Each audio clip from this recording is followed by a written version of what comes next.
What is up, guys? Welcome to the theScore eSports podcast. My name is Josh Burry. I am temporarily hosting this podcast because Colin, I don't know what he's doing. Maybe he's playing lawn bowls or celebrating the Leafs' victory from last night. I think Colin certainly is going out in sort of a blaze of excitement because of the Leafs. Yeah, and like and in the studio with me, of course, Daniel Rosen. Hi, hello. I am not Colin McNeil, but I am here to ask questions of our exciting guest today. And staring at us from a dark corner, only the cigarette ember visible, is the Colin chair, which stands empty. The Colin chair must always stand empty when Colin is away. But who is actually here with us, not instead of Colin, but here with us on the podcast this week, we have Jason Lake. You know him as the head honcho over at compLexity Gaming. They just made a spectacular run at the CSGO London Major, and we're excited to have him on. Josh, can you bring him in? Jason, can you hear us okay? Yes, I can. How's it going today? Oh, we're doing great. How are you? Doing fantastic. Sunny day in Texas. We're still popping about 90 degrees Fahrenheit, so it feels like summertime. I miss. Today is actually a beautifully temperate day. We're in Toronto, so it's been very close to dangerously close to winter the last couple of days, and suddenly it popped up to sort of a late spring. But I give us about 30 minutes before it just snows us in like Calgary. Yeah, it's actually a beautiful day today. It's one of those autumn days that you only get 4 of in our region of the world, and then it's all rain, and then eventually just becomes snow. So. For approximately 8 months out of the year, and then we get about a month of summer. But at least it's nice where you are, Jason. Yeah. And while physically it seems like it's pretty nice where you are right now, I have to imagine that mentally, emotionally, for compLexity right now, it must be kind of a sunshiny moment as well. I mean, you guys had an incredible run at the major. What did that feel like for you? I mean, we got to see a little bit of it, but maybe you could describe it to us. Yeah, I mean, overall, that run was definitely something special. It was definitely nostalgic. Beating some of the larger, brand names in European Counter-Strike hasn't something we've done in quite a while. And to be quite honest, we've been rebuilding this roster, and we've been training this roster, and we've been putting processes in place and infrastructure in place to develop a championship team. But we didn't think this major would be the coming out party, if I'm being completely honest. We were just going in there to get some experience and, to climb this mountain. So when they just kind of had a breakthrough moment to get into top 8 and then legend status, we were all ecstatic around here. It was one of those few nice surprises in esports to where something really awesome happens, and you're like, holy crap, this is great. This is why we love doing what we do. There's so many challenging moments in esports. There's so many just kicks in the stomach where you're just like, why am I doing this? To have a team like that that's worked so hard and kind of peak before you expect them to really come out, it was great. It puts just wind behind your sails, air under your wings, and puts a smile on everyone in the organization. So it's definitely been a fun few weeks. We were actually going to talk about this a little bit later. We've sort of prepared some notes about things we want to ask you about, but since you mentioned it, I kind of want to jump ahead a little bit and say you described it as nostalgic, which I think some people who maybe follow Counter-Strike on a more recent basis might not have known, but that your organization was actually the first NA organization to make it out of groups out of major, and in fact did it in back-to-back majors in 2013 and 2014. So this was a long road, though. We're talking about the earliest majors to the most recent major, basically, that you had the group stage. So and as you guys know, our story goes way back before there were majors. Yeah, absolutely. We were the first team to win on European soil at ESWC 2005.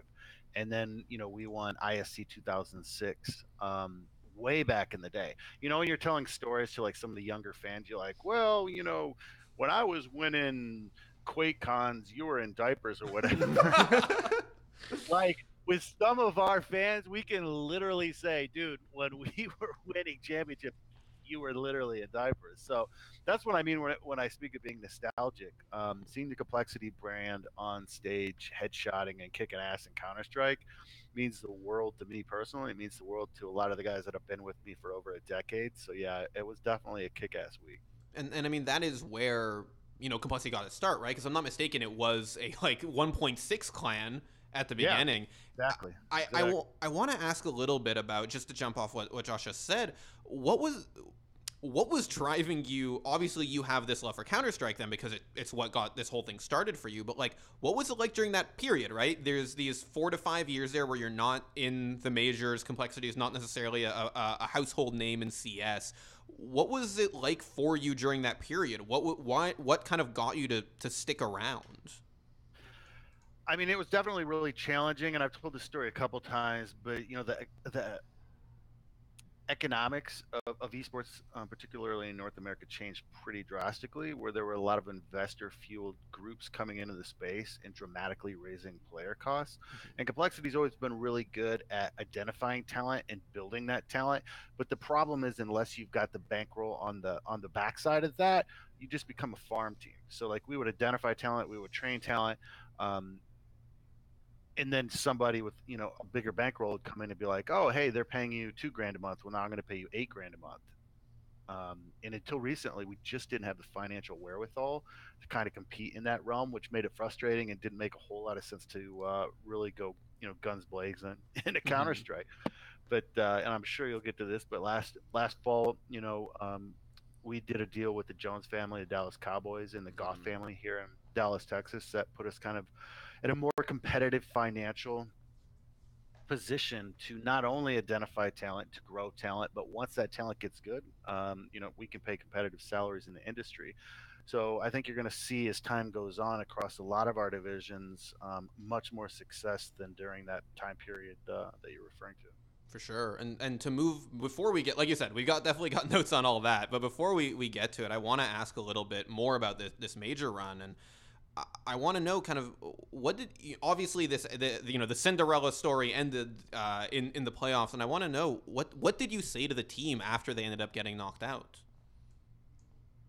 I mean, I just let them know that I was incredibly proud of them, and it meant a lot to me personally. The effort they put forth. They'd spent weeks in Europe grinding, over 10 scrims a day. Before that, they spent the summer here in Dallas, just really working hard, and it meant a lot to me. To get top 8 in an event like that, and to be on stage against Fallen and his boys. I mean, from where we were just a few months earlier, was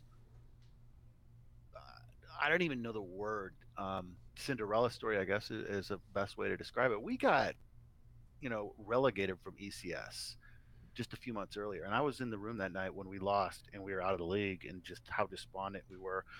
All the money we were putting into this team, all the effort we were putting in this team, how hard the players and the coaches and the managers were working to get knocked out of that league was just like, what the hell's going on? That's one of those gut punch days that I referenced earlier. But to make a couple key changes with Shaz and Stanislaw, and to just refocus and double down on our efforts and training and really getting after it to go to top 8 at a major just months later. It was really something special, and it felt at moments like it was just a team of destiny at that event. Mm-hmm.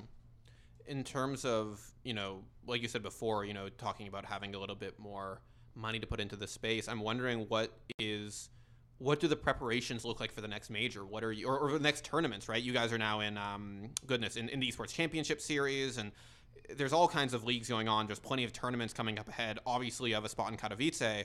What's the preparation looking like? Are you guys trying to make any roster moves anywhere? Are you saying we're sticking with this roster and it's just about grinding it out? What does that look like for you guys?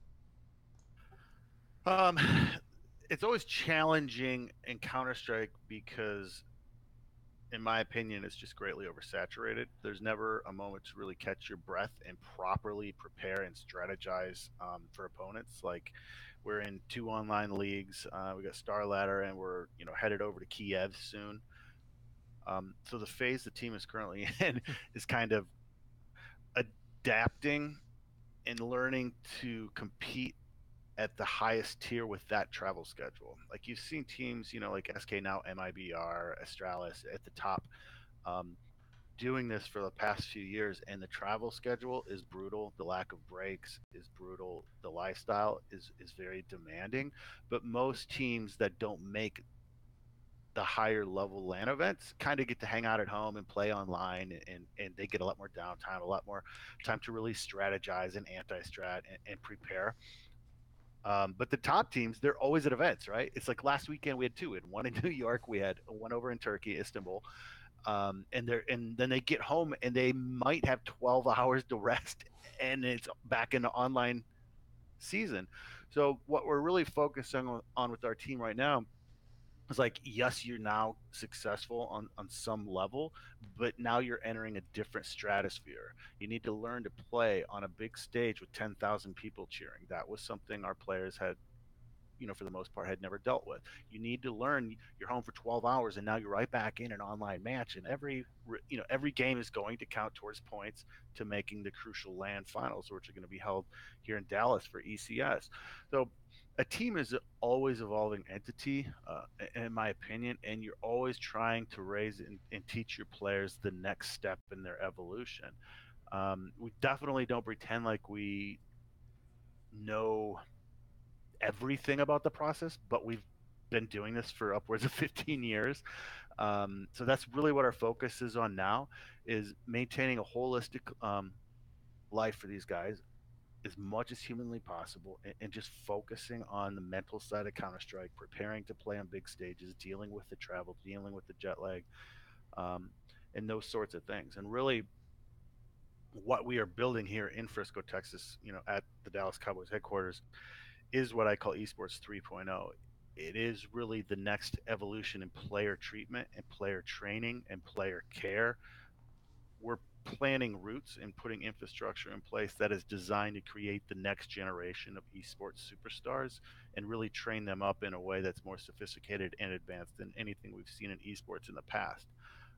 I know there are other brands like Astralis, for one, that are really starting to take proper training and mental training and physical training and just a holistic lifestyle approach to coming alongside professional gamers and making them better than they've ever been.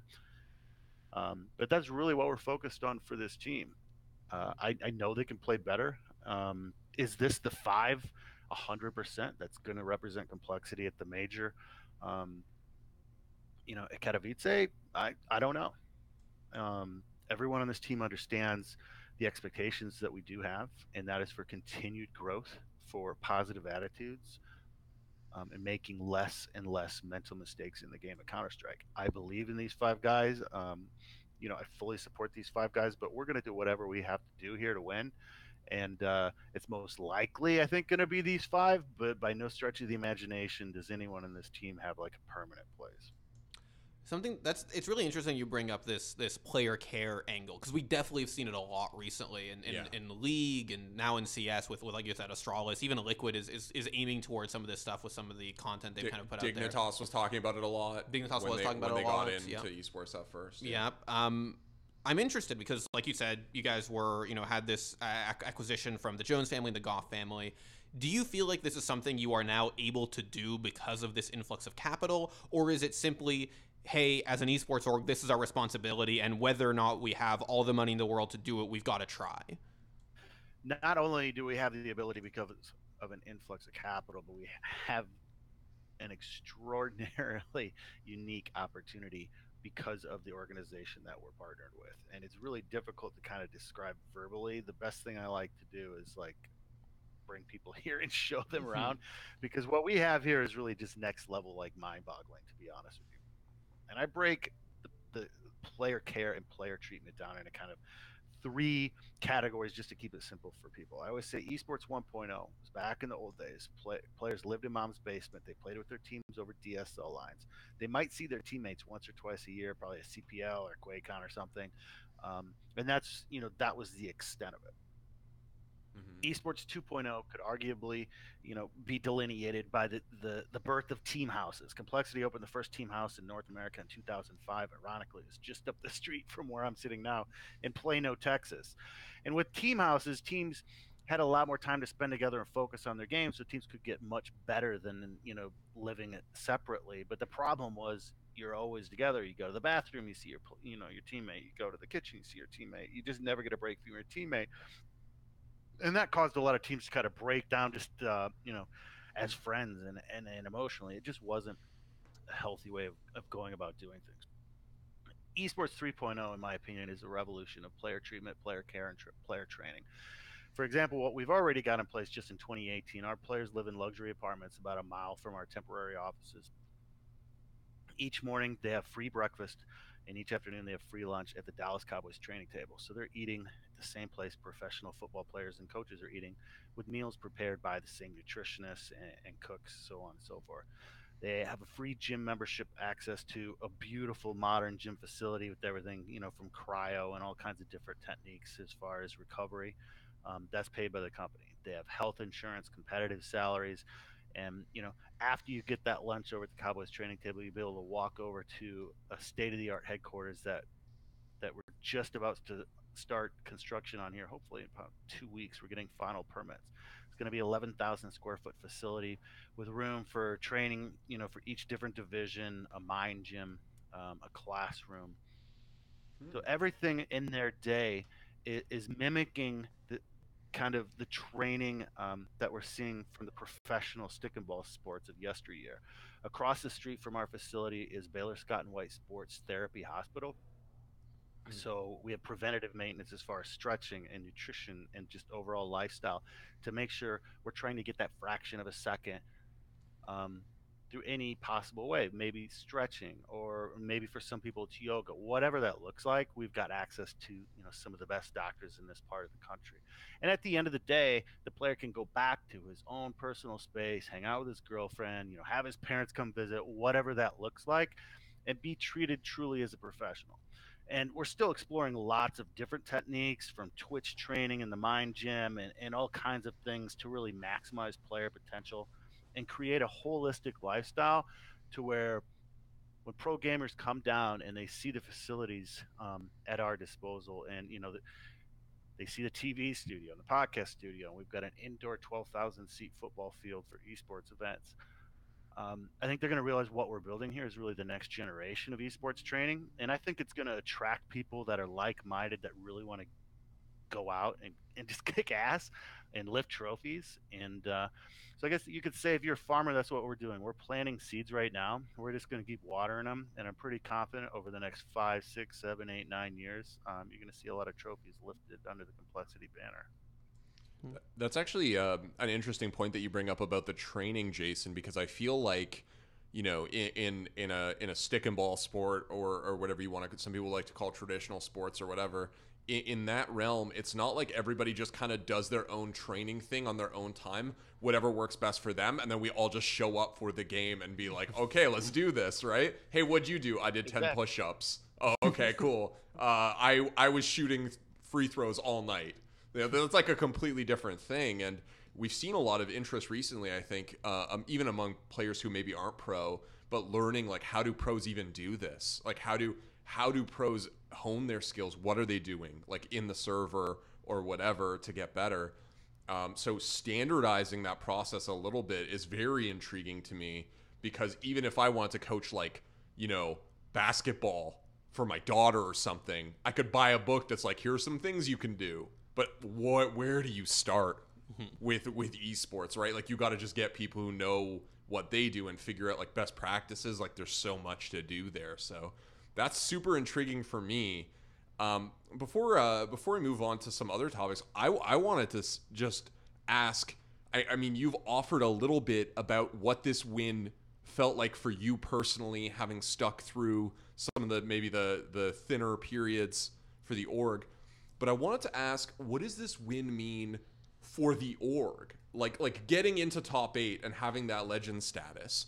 What sort of doors does that open, if any? Or are there doors that you could foresee opening as a result of this? Like, do you think it's easier perhaps to, if you do decide to make a roster change, or you have to, is it easier now?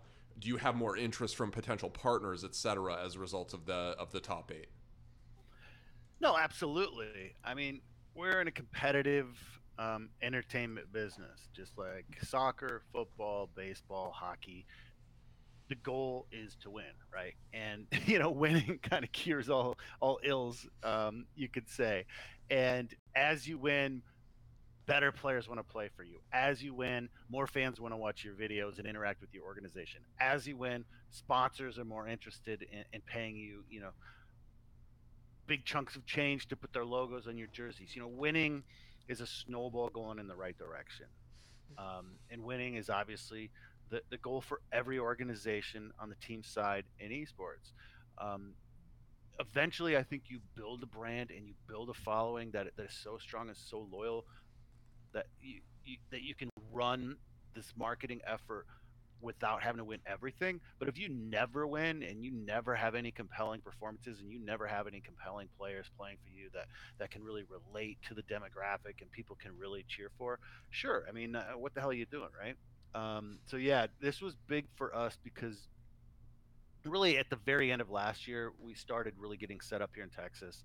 We spent the spring trying to make some strategic, moves as far as just players and philosophy and starting to build out the infrastructure that I was referencing earlier.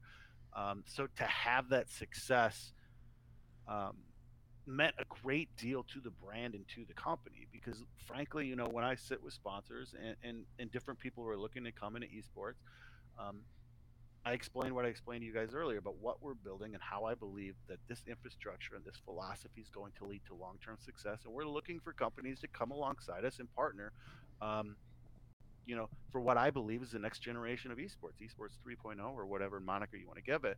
So when you could point to this and be like, look, we went from here to top 8 in this game. It's absolutely a great example of what I'm talking about. And from a business side, it means a great deal. Obviously, like you said, from an emotional side, it means a great deal. Man, nothing can replace winning. It's just that's what drives us. Like when I'm sitting in board meetings and just business meetings and at some esports conferences and just talking about some of these dry things, and I got to put on my tie when I don't feel like wearing a tie. You go through all that bullshit so you can win. If you're not really interested in winning, you should not be involved with the team side of esports, period. Like, if you don't want to go out and kick people's asses, rattle people's chains, like really get after it, then go do something else. That's my opinion, obviously, but it's like you have to want to win. You have to desire it like you desire to breathe, you desire to sleep, you desire to drink water. Winning has to be in your DNA. Um, or you just shouldn't be on the team side of esports. So yeah, man, across all spectrums, across every single aspect of what we do and what drives us, wins like this mean the world to us.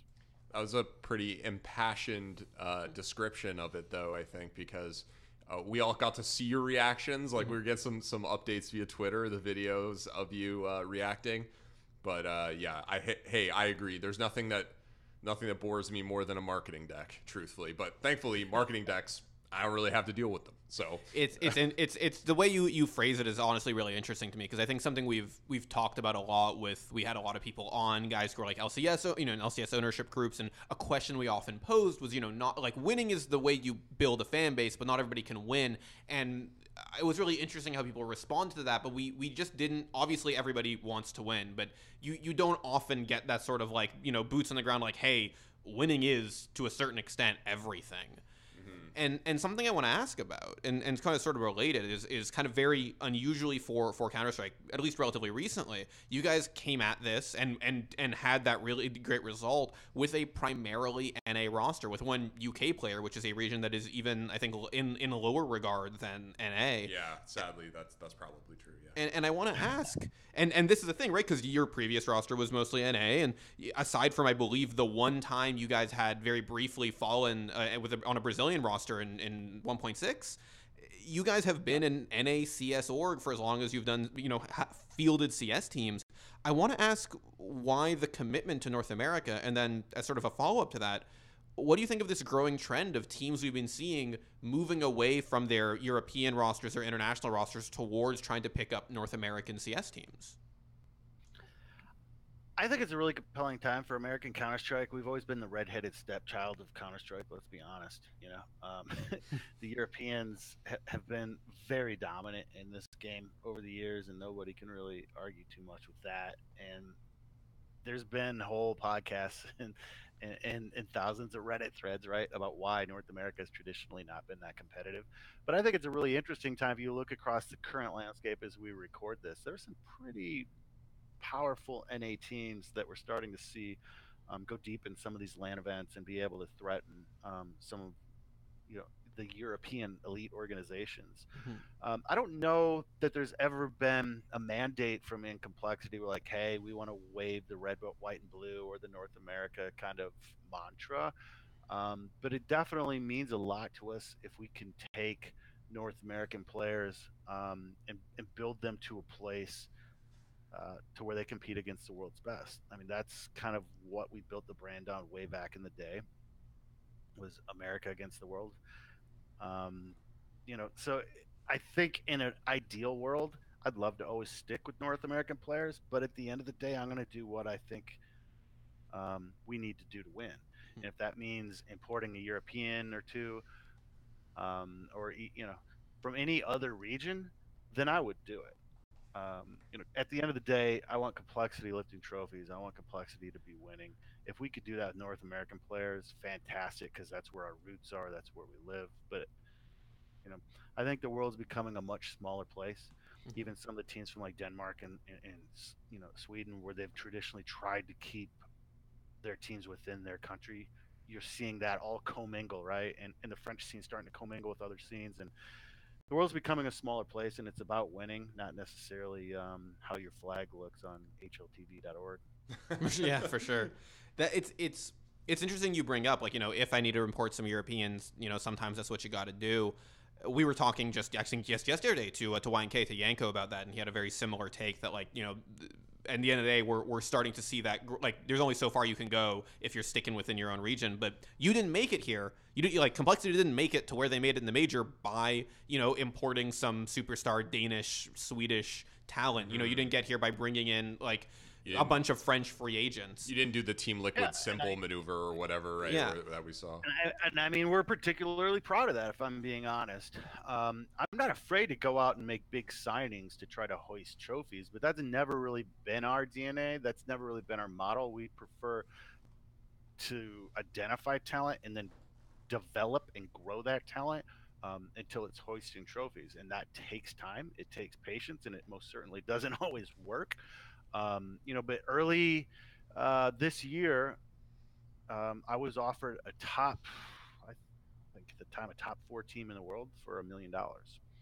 So I could have skipped that process. I could have gone straight to the top for several different reasons.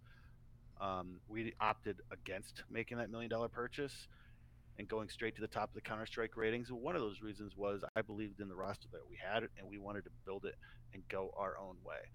Now, everyone's got to run their own business, and everyone's got to plant their own seeds and build their own infrastructure and believe in their own philosophies. But what we're trying to build around here is not just an organization that always buys the superstars. We want to build, develop, and work alongside the superstars for future success. You see some teams that are constantly trading back and forth the same guys with insane buyouts and hundreds of thousands of dollars. Like I said, everybody's got to make their own choices, but our philosophy is to try to build something special here that works alongside pro gamers and build superstars rather than just trying to take the current superstars and plug them into positions. It totally makes sense. Now, I have to do my job here, and I know what your answer is going to be, but I have to ask you, who was the top 4 team? I can't say, just it wouldn't be very professional of me. But it was a very famous top team that was considering getting out of Counter-Strike and offered us the complete roster, and it was a very tempting shortcut at the time. But looking back, I'm glad we didn't do it. I think the top 8 at this major only confirmed that we made the right decision and took that money and invested in our infrastructure, and we're super happy with the way it's turned out. We're not always going to get that fortunate. Not all decisions work out that well, but yeah, with legend status currently, we're feeling pretty good about the decision. Jason, I know you can't see us because we don't have like a camera, but as soon as you said, I think the top eight confirmed it, I tried to twirl like an invisible mustache as I thought heavily about who the team was. So, anyways, totally get that you can't tell us. Yeah, But, we just got to do our job and ask the question when I hear something like that. yeah, of course. And Absolutely, absolutely. I do remember a couple headlines about some deals that seem to be trying to go through at some point and were not, but eagle-eyed fans can perhaps put it together. I want to ask about some of the stuff that you mentioned before. You know, every esports is an industry that tends to give people some kicks at times. Kicks in the bad way, kicks while you're down, not kicks in the exciting way. A lot of our stuff here, like, you know, some of the videos we put out are historically oriented, and I want to ask you something that I've been trying to put together some more information about for a long time, and we talked with Paul Redeye a little bit about it, and I want to ask you, as somebody who's involved in this, I want to ask you to tell me about CGS, to tell me about what happened there. Yeah, I mean, that's obviously a really large topic with lots of different facets to it. Mm-hmm. At its core, I think CGS was a project with the right intentions, and they had a lot of the right people lined up. The direction they went didn't please a lot of us, kind of more old school hardcore esports folks. And before we really had the chance to work from the inside to fix some of the issues and how it was presented in some of the formats, the global recession hit, and they were already like $50 million deep into this thing. The economy was tanking, and News Corp was closing a lot of its speculative projects, and we got shut down. And if I'm being honest, it was one of the hardest times of my life because I'd sold my law firm, I'd gone all in on esports, moved my family across the country in May of 2008, and in November 2008, I find out I'm unemployed. So I went from owning a law firm and owning compLexity, selling both to pursue the esports dream, to being unemployed in a state that I wasn't even licensed to practice law in. So, I don't often get a chance to kind of encourage people that are going through hard times, but whenever I do, I really try to take a step back and just encourage people that are going through some shit, because I want to tell you that life is going to hand you some really difficult times. And I know some people that are probably listening to this are going to resonate with that, and they're going to just wake up every day and look at the wall like, you just throw your hands up, right? And I just want to tell people, kind of being where I'm at now and looking back, and just encourage people, don't ever give up. Like, fight, claw, cry, bleed, kick, scream, whatever you need to do. Don't ever give up, don't ever give in, and keep battling. Because if you're doing things right, you're treating people right, you're doing your work with integrity, and you're passionate about what you're doing, you're going to come out on top. It might take years, but I've seen too many people give up along that journey. Um, and I'm really glad that me and my family did not give up on esports after the crash of CGS, and now we're blessed enough to be sitting alongside sister company the Dallas Cowboys, and building something special out. But if I'd given up, who knows where that would have gone. So if it's a word of encouragement to some people out there that are just kind of stuck and wondering like, what do I do? Don't give up. I think at least a couple of us, certainly in this room, have been in not quite the same situation, but have had that feeling. I want to ask I didn't realize it hit you that hard. What made you stick with esports after all that? That's $1 million question. My wife likes to joke that I was just too stubborn to admit that I was wrong. Because let me tell you, in 2008, 2009, 2010, it was not a good time to be in esports. It was super dry out there. There was no money. There's no advertising dollars. It was really, really tough. I was once famously quoted, um, when CGS was starting out, that if I said if CGS doesn't make it, this would be the end of esports or something to that effect. And I wasn't right, but I wasn't totally wrong either. Because after CGS, Western esports was just in shambles, especially in North America. It was just a desert time, and it was really rough. And I had to ask myself, am I going to just walk away from all this, or am I going to get the compLexity IP back and started up. I had no website, I had no staff, I had no sponsors, I had no contracted players. It was basically like being born all over again, right? It's like starting from zero. All you had was the name, which was good, but nothing else. I just believed in esports. I believed in complexity and the dream that we were trying to build and trying to do things a little bit different in the space. And there were most certainly some really dry, brutal years for me personally, for my family. You just can't give up, man. This world's not easy, and you just got to get out there and fight. And that's what we're doing here. Even though we're now very well funded, at the end of the day, we're still in a fight. We need to prove, like other people who have accepted investment capital, that esports is a long-term um, business that can be run profitably. Right now, a lot of the esports ecosystem is running on investor cash, and that's fine. But if we don't find a way to better monetize this business, we won't be able to enjoy lifting those trophies and really taking what is a passion project for many of us still and making it a long-term sustainable enterprise like you've seen with many American sports and obviously football in Europe, soccer.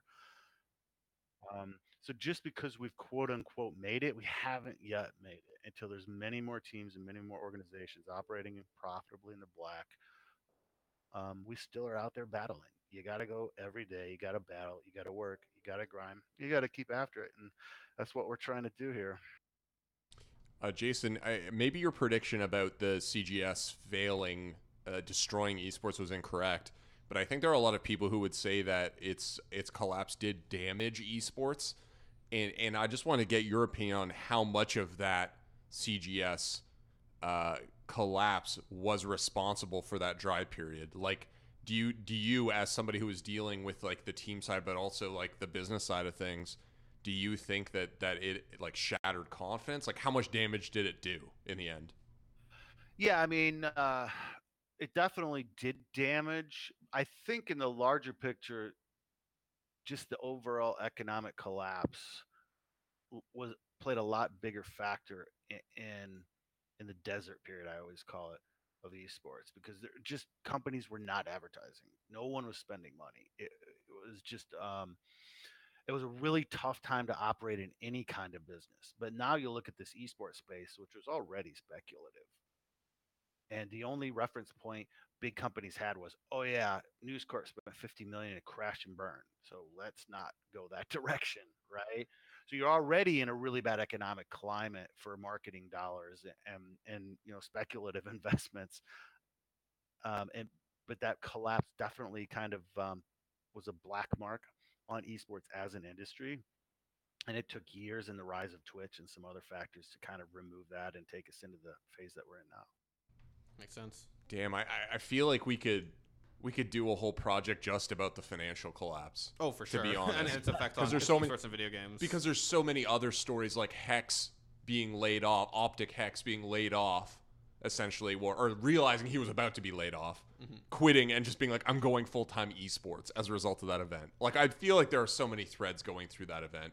Yeah. Some people, made out or withstood it. Some people, like you said, Jason, some people decided that it was time to call it quits. But damn, it seems like there's so many stories moving through that one. Yeah. But sorry, Dan. There are a lot of stories, and a lot of the younger fans I think come and they see guys like Hector and Red Eye over in Europe and Craig Levine over at ESL, and there's a laundry list of names I could pull up, be like, wow, they're so successful, they're kind of at the top of their industry, they seem to be doing really well financially. That's awesome. Like, I'm gonna get into esports and I'm gonna be that, and that's fine. Like, to have those goals and have that passion, I support that 100%. But make no mistake, all the names I just listed, they got scars. Like, these people suffered, they sacrificed, like they went without. There was a very difficult, painful road up the mountain to where they are now in the esports ecosystem. So I just like to encourage young people. Absolutely, esports is going to continue to thrive, is going to continue to be a wonderful space. Get a degree, get in here, help us build it, let's go. But don't come in naive. Like, it's not just going to hand you $1 million and you're like, oh, this is great. you have to come in with the attitude that you're willing to come in humble, you're willing to sacrifice if need be, you're willing to volunteer if need be to get that network, to get that experience, to make yourself valuable enough to justify a salary, and then push your career along through lots of grinding, through lots of working all weekend, through lots of airplanes and airports to do the things that you've got to do and never give up. Um, the more people we get like that in the space, the more profitable we're all going to be, and the better the space will be. But I do worry there's a lot of opportunists that are just kind of like, esports is the next get rich quick scheme, and then they're probably half in crypto, and Oh, yes, crypto. we just see a lot of these people coming, and all of a sudden they're experts and da da da da. It's like you've been going to conferences for 9 months. You're not an expert. Like, don't compare yourself to a guy like Hector, a guy like Craig, a guy like Paul Redeye. You haven't paid your dues. You haven't, you don't have those scars to show for it. So, you know, and that's just a little old man in me. Like Yeah. Scoops and I like to joke, get off the damn front lawn. But some of these people paid a high price to be where they are today, and the more people we can get like them in the ecosystem with that mentality, the better. But it's not easy. It's like the current, I mean, not current, but the like several months ongoing Twitter joke is that there's more esports consultants on LinkedIn than there actually are esports consultants. Yeah.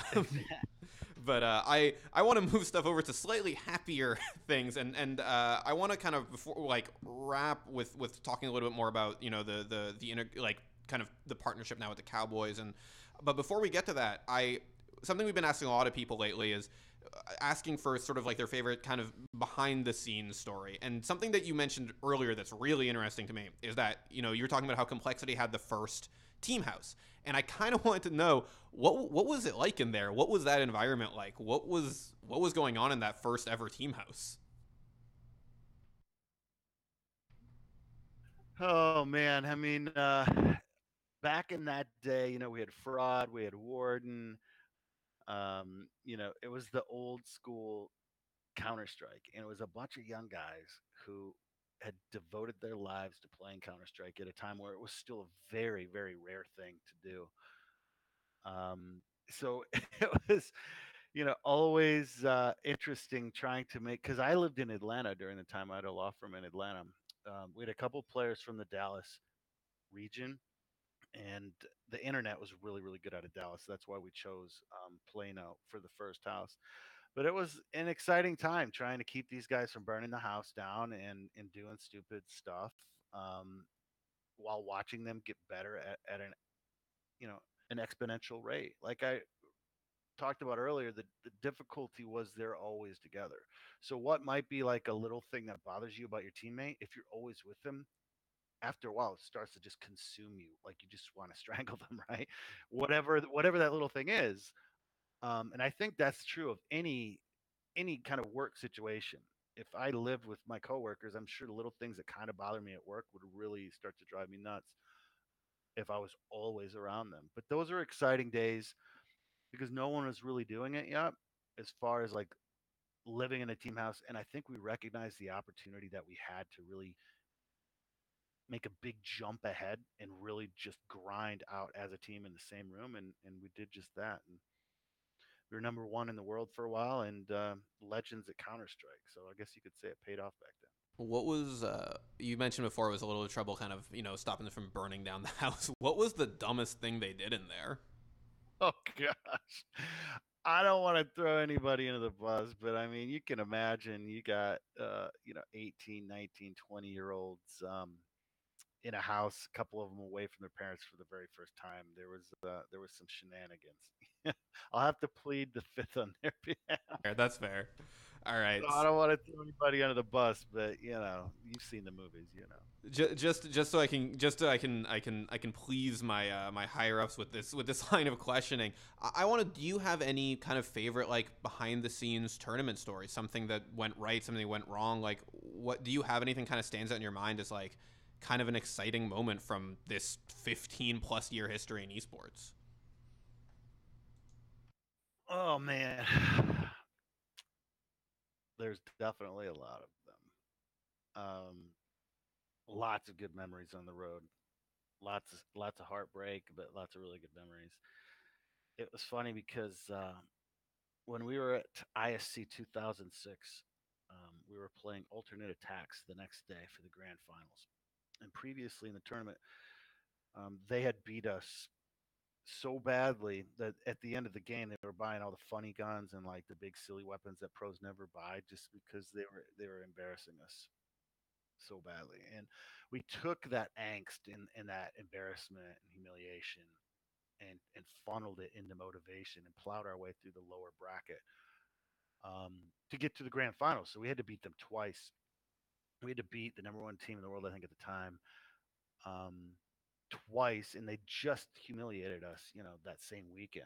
And it seemed like kind of an impossible task. And the game was like at 9:30 in the morning or 10 in the morning here in Dallas. And as you know, gamers don't always function really well in the morning because they like to game all night and they like to, get up. So I said to these guys, like, I can't control what time you go to bed. I'm not going to come in your room and like tuck you in, hand you a teddy bear. But I can't control what time you get up. Make sure you guys are damn wide awake for this game. So like, your blood's flowing, like you ready to play at this early hour. So I woke him up. I don't even remember, like 7:30 or 8, and I took him for like a 3 or 4 mile walk. And we just talked about like what we were gonna do and like what the plan was. And I walk pretty fast. It drives my wife and kids crazy. And I'm like, keep up with me. So we went on a power walk. So by the time we got back, not only did we really have everything stratted out and we were really on the same page, the guys were like sweaty, and I'm like, I go shower, but the blood was flowing. They were wide awake, right? At this time where gamers usually weren't wide awake, which was the exact reason I did it. And we went in there and kicked their asses twice and won the tournament. So yeah, that was a fun story, and the walk that most people don't know about, but it worked and we won. So there's a little tidbit. That should definitely be some mandatory. I remember like my favorite. I'm a big FGC guy, and I love seeing on Twitter every time, and even at events, like the complaints about having 8 a.m. pools. I have had 8 a.m. pools, and it's just like I just feel like that should be a policy. Just wake up an hour earlier and just start walking. That'll do it. Yeah, it did wonders. Mm-hmm. It really did. So, oh just yeah, sorry. I'm just imagining the please. complexity team walking down the street with their knives out so that they move faster. Oh yeah, of course, That's yeah. that's what I'm imagining. So we've talked a lot about the past just now. I want to talk a little bit of the future before we let you go. You're a busy guy. You've talked a little bit about, we've mentioned, obviously, talked quite a bit about the investment from the Jones family and the Goff family, and talked about, this facility you're building and how that's changed the day-to-day so far with, players actually in the facilities. I want to know what's next. Are we going to see any kind of future integration with the Cowboys? Is there any more facilities in the works? What's the next step of making that, as you said, eSports 3.0, thanks to, at least partially, and thanks to this investment? Yeah, as you can imagine, we have dozens of different things we're working on at any one time, and better integration with the Cowboys organization is definitely one of our top goals. It's always challenging working around the NFL rules as pro leagues are still trying to kind of figure out what to do Mm-hmm. with this esports thing and how we can integrate the brands. But it's cool. Like you come to our headquarters, there's huge LEDs at the facility called the Star, and they have complexity ads on them running. Soon you're going to see complexity LEDs at AT&T Stadium during football games. So you'll be like sitting there, watching the game on television or in the stadium, and you'll see, complexity gaming in the stadium with 100,000 people. I think that's pretty cool. Mm-hmm. We've really worked hard to integrate across their organization in many levels. We work with their legal team, work with the sales team, work with the marketing team. We work with their charitable team. Is like, how can we integrate with your charity efforts? We had a gaming trailer set up at Cowboys training camp out in California. So between practices, when they have a little downtime, the pros could come and hang out and play Call of Duty and Fortnite and just like spend time and chill out with us. When the rookie class first got drafted and came in, they brought me in to explain who was complexity, like what were we doing around, anytime you're interested in this sort of thing, just so as the new rookies come into the Cowboys organization, they're already familiar with complexity and esports and what's going on. So I really do believe we're at the cutting edge of integration between an esports team with a traditional sports franchise, and obviously with the Cowboys being arguably one of the most famous brands in the world and the most valuable sports brand in the world, um, we feel we have a really unique opportunity. We're trying to learn all we can about how traditional stick and ball sports organizations run on all levels to improve how we're running as an esports company. And what's cool is they also seem to learn a lot from us because we were born in the digital world. Esports was grown up in the digital world, and traditional sports organizations are trying to figure out how to thrive in the new digital world. So there is a lot of give and take. Given we receive a lot more from them because they're definitely the pros. But it's been a really interesting year, and as we continue to build out, all our programs around player care and around better medicine and around better practices and training and integration with what they're doing, I think you're going to see a lot of unique things coming from the organization. So They have a TV studio and a podcast studio. We're starting to produce content out of really shortly here. I'm going to be starting a weekly press conference type of a show where our fans can ask us about anything, and we'll field any and all questions. We have 3 times a week. We have a show called compLexity POV that follows all all the exploits across this organization, including board meetings and foreign travel and everything we do as part of our mission to really be the most transparent organization, to make our fans really just feel like they're part of the greater family. So they always know what we're doing. And anytime you want to dial in and see what compLexity's up to, we're going to shoot you straight. We're going to show you behind the curtain. And I believe in today's world, that's really what endears fans to you. And hopefully all these things come together for the perfect storm, and we've got a brand that our fans can be proud of in the years to come. all right, well, Jason, I think I liked your Heroes of the Storm team when you had one, so I think I count as a fan, and so as a result, I'm gonna ask, any chance that we get some kind of crossover jersey, or is that like an NFL thing? Like, there's no way like that happens, or could there be? Yeah, that's tough under current NFL rules. But yeah, we're always looking for ways to push the boundary, and I would absolutely love to do that. We'll have to see what we can figure out. Damn. Okay. Well, I had to ask because I thought those are 2 different color schemes and 2 different very visual styles, so I'd like to see them combined, like some kind of jersey snack mix, if you will. The Chex mix of jerseys. All right, Yeah. Jason, we are coming up on I think on the time you got for us. So we just, as the last thing, just sort of cede the floor to you to, if there's anything that we didn't touch on that you want to bring up, or just to, tell the fans, give them a shout out, whatever's on your mind, just here it is. Take the floor. Yeah, first, thanks very much for having me. I really appreciate you guys considering me and our brand, and it was an honor to be on your show. And to any listeners who have made it this far in the show, you are obviously really damn passionate about esports. Hopefully, you're really damn passionate about compLexity. Come visit us on our Discord, ping us on Twitter, pop by our Reddit, because we actually do give a damn about what you think. I try to answer as many comments personally as I can, including on our YouTube videos. We'd be honored to have you as a fan. We'd be honored to have your support, and anything we can do to earn it, let me know, and I'll see what I can do personally. Again, thanks so much for having me on your show, guys. I love what you guys are doing over there. Appreciate all the hard work that goes into that, and hopefully we'll be producing news for you guys for years to come here. I'll always love it when we hear producing news for us. Thank you so much for being on, Jason. We really appreciate it, and we'd be glad to have you on again anytime. Thanks so much, guys. Have a great one. You too. Take it easy, man. I'm thinking about the old days. Think about the old days, the hot days. The Heroes of the Storm compLexity days with former league pro Philip Jaximus Carter.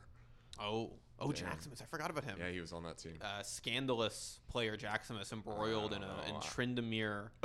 Tryndamere's crimes. I don't think either of them ever talked about that, did they? No. Oh, and Tryndamere did post that it did happen, but.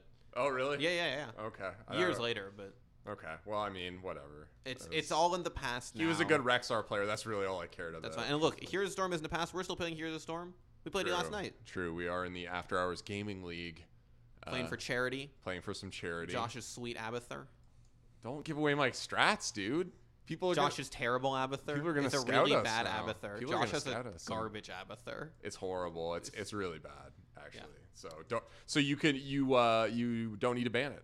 No, don't ban it at all. What wasn't bad, I think, was that conversation with Jason Lake. Yeah. Like I said, the head honcho at compLexity, running things in compLexity, been around for a long time in esports, like a real wealth of information. We've had we've had like a couple. I don't think tenure is the right word since we're talking about esports. But we've had a couple of the OGs on the show recently for sure. Obviously, we had the Red Eye podcast, so it's good. It's good to get that perspective because even though we're in this great period now of rapid growth, really in a lot of esports, some esports springing out of the ground. Yeah. In fact, you might even say being built up to the sky out of various scraps of wood and metal. Yes, so that you can be watched over from above. Yes. It's very much like the industry has a long history, and we try and look at all parts of it, especially in some of the projects that you've been doing or / are working on right now, Dan. So yeah, hopefully. Really cool conversation. But yeah, thanks so much again to Jason. And Josh, you want to take us out? Yeah, guys, this has been the theScore Esports podcast. I bid you farewell as the temporary host. And Daniel Rosen, thank you for accompanying me on this journey into the distant past. Oh, I was thinking like this journey across the river Styx. Like you're the ferryman, and I've been like given a coin. I'm a psychopomp. Oh, yes, yeah. I'm guiding you to the afterlife. I think I do have a gold coin in my pocket. All right, I'm Charon. You are Charon. Anyways, this is getting super weird. This is getting really weird, but I do. Here's a gold coin. What? It's a loonie. Oh, it's not gold though. It's gold in color. Am I being turned back? Do I not think get to go to the Elysian Plains? Charon says, "I'm sorry, you're cut." So thanks everybody.